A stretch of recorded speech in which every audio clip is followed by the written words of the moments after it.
Alice lives in Asia.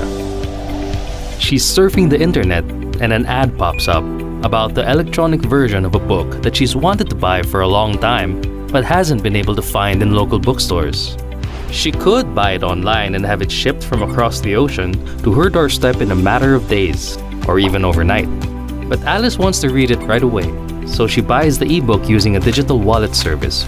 With just a few touches, Alice is reading something that isn't even being sold where she lives. If you stop and think about it, this is remarkable. Welcome to the digital economy. Since the late 20th century, trade has been a massive endeavor.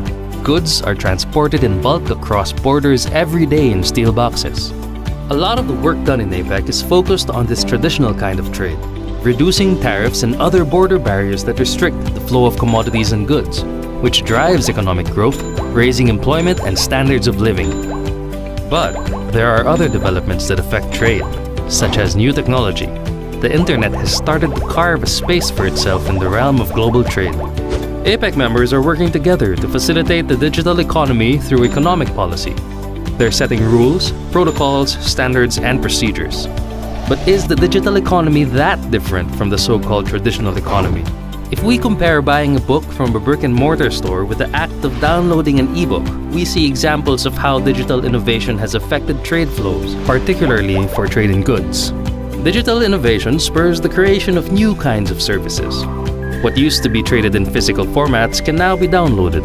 A simple website or an app can facilitate cross-border exchanges of goods, services, money, data, and even people.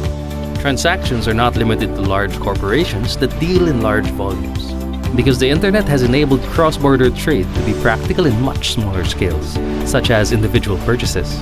The digital economy poses many challenges to policymakers.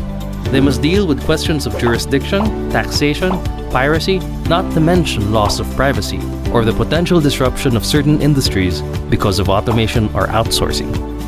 They'll have to prepare for technologies like blockchain and AI that are poised to disrupt more industries in the future. Technology is an industry that moves fast and is unpredictable. But one thing is clear: APEC intends to take full advantage of the internet and digital economy to bring about truly inclusive growth in the region.